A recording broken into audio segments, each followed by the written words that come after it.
field on third down. You know, they're not a tempo team, and they end up running 80 snaps. So it's just frustrating. Frustrating for our kids.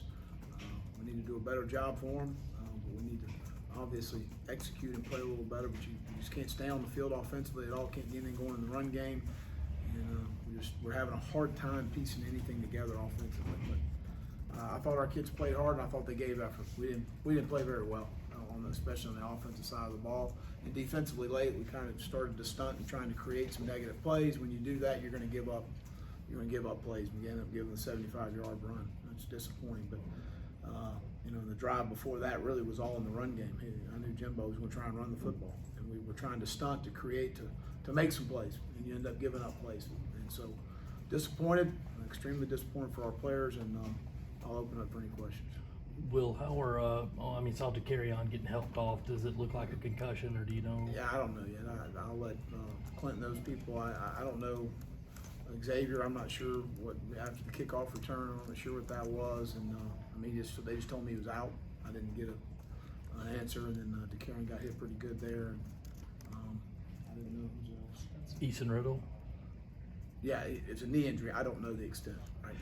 And then with Brian, I think maybe he was going to try to give it. Brian practiced this week. Brian swelled up on Thursday, and then Friday did not feel good about it, and we wanted to kind of give it some time, and we fit him with a new brace. He'll be fine for Clemson, but you know, we'll risk his his health in that situation. That's the most important thing. Will, with the bye week now, do you evaluate who calls plays for the Clemson game moving forward? No, we're going to move forward like we have been and figure out what we need to do to be productive against them. Do you anticipate Brian calling plays? Yeah. Mm-hmm. Coming into this week, as you looked at the offensive game plan, did you have confidence in it? Did you feel like y'all were going to be able to get? I felt like we had some things in the run game. We knew Manabuke and those guys were good up front. We had a hard time blocking them for the last 2 years. And we knew that was going to be an issue. We're trying to create some things in the run game. But we just, we're having a hard time creating anything explosive and get people off of us. So it's very difficult right now. You mentioned the lack of confidence. Where do you see that? How does that manifest? Well, throughout the game, you feel it on the sideline. You get the frustration, and it's not just with your offense, but your football team. When you're not able to produce and put yourself in a position, then guys start trying to make plays instead of just doing their job, and it happens on both sides of the ball. The Brunson targeting call, would you agree with that? I'm not going to comment on any of that. 2 of our guys got whacked, and it's beyond me, guys. I'm done. I'm done with it. Well, it seemed like coming late going Ryan is maybe some miscommunications with receivers. He's kind of falls a little off. It's overall, we just got to get better. Bottom line, we're not going to blame it on one person. We need to improve. What I'm saying, are those miscommunications or just across the board? Across the board. Will the realization that you will not be able to go to a bowl game this year going to settle in? How do you deal with that with your players, and just how does it feel to you to be in that situation? It's frustrating. You shouldn't have it. Call it like it is. In South Carolina, I never would have envisioned this, but this is where we are right now. We're going to continue to fight and play hard and coach hard and get our guys ready to play Clemson. Will, on some of the third down throws, it seems like Ryan is trying to throw. He throws short of the sticks and maybe trusts his guys to make a play. Just what's happening on those pass routes? Well, we have progression reads. So we have reads that are past the sticks, but sometimes when they're covered, you take the ball to the next progression. So it might be underneath the sticks, and maybe a guy misses a tackle, maybe a guy makes a play. So. We generally have the routes designed past the sticks, but sometimes they cover them low, and you got to take the check down. On the Charlton punt, it looked like he recognized the block was coming. Is that just senior, experience? Well, we should have had the A-gap handled, and we had when TJ was ejected from the game. We had an ankle, and then we had our third left guard in, and that was a miscommunication from his standpoint. It was a heck of a play by Joe. Will, did you have any communication with Bray before he released that statement on Friday? I did. What was that communication like? You know what? So from day one till now and moving forward, I've had wonderful communication support. Number one, from Coach Tanner and his administration. Number two, the president's office, starting with President Pastides, now with President Caslen, and the board. And everyone's been unbelievably supportive. Now, publicly, I don't know what all's out there, but I know that from my standpoint, everybody's been supportive and positive about where we're heading and what we're doing. Were you appreciative of that statement? Sure, yeah. But nothing's ever wavered or changed for me. Right. I mean, nothing has. We've had a rough year. We also are a staff that won more games in 3 years than any other staff in South Carolina history. So we have done some good things here. And we've had a very rough year, okay? And that's frustrating. It's frustrating for us all.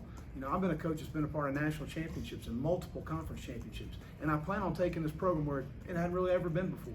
I really do plan on doing that. And it's been a very frustrating year for us. And I appreciate the support in a very trying time. But the support's never changed. That's what's frustrating for me, is we have this perception of what's happening out there. The support's never changed from any of those three entities. You talk about getting this program somewhere it's never been. As you sit here today, do you still have the amount of confidence you can do that? Absolutely. Why? Because we've got the resources available now as far as our facilities are concerned. We've got the support that we need to be successful. We've always had the support we need to be successful. And we're not as far off as people seem to think we are.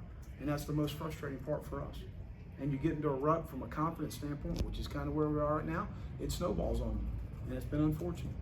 Do you believe you have enough support on the Board of Trustees? Absolutely, 100%. Well, what needs to change for you to get to that level where you feel like you can compete for conference and national Well, titles? we got to be more productive offensively. Call it like it is. We've got to be more productive. We haven't played as consistently defensively as we need to play. I mean, you know, tonight, you know, again, you're a 2-score game with 10 minutes to go in the fourth quarter on the road. It's a defensive battle. It's a field position battle. It was very evident from the way Jimbo was calling plays. For me, as a guy that's been with him for a long time, I understood where his mindset was throughout the entire game. So that was kind of how the game was going, in my opinion. You know. Will if you His mindset was that he didn't think your offense could move the ball very far. Well, exactly. He felt like they were in control on defense, and you know, in those sort of games, it takes one play. It takes a turnover. It takes an interception. It takes a fumble, a sack strip. It takes something to get a little momentum going in the game. We never got it going, you know, and that's on us defensively. Let's get a play made on defense, you know. Will if you maybe trick plays, kind of like the double pass there. Is that something you guys feel that you kind of have to do with the offense bogging? Find something to find an explosive play. You know, we hit the 9-ball to shy with a heck of a throw and catch, well protected. So we got to be able to get more of those down the field.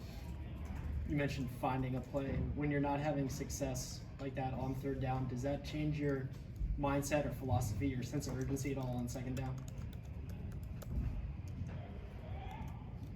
I mean, no, we're just trying to get positive yards, trying to put ourselves in the best situation on third down. You don't want to right now, for us right now, 3rd and 7 plus is not a good down and distance. So we're trying to manage to get to where it's a 3rd and 4 situation because we're having a hard time manufacturing explosive plays. So with the run game early on, was Texas A&M do anything where they just put extra guys in the box they didn't have to worry about? No, we felt like some down around schemes we felt good about. They had some run throughs. They had a couple nice calls where they had a couple time ups on two different pressures with Johnson, number 1, that they were able to hit. So. About it. Will, did you feel like the defense was kind of worn down? Yeah, I think we played 80 snaps, and then, you know, they're not a tempo team.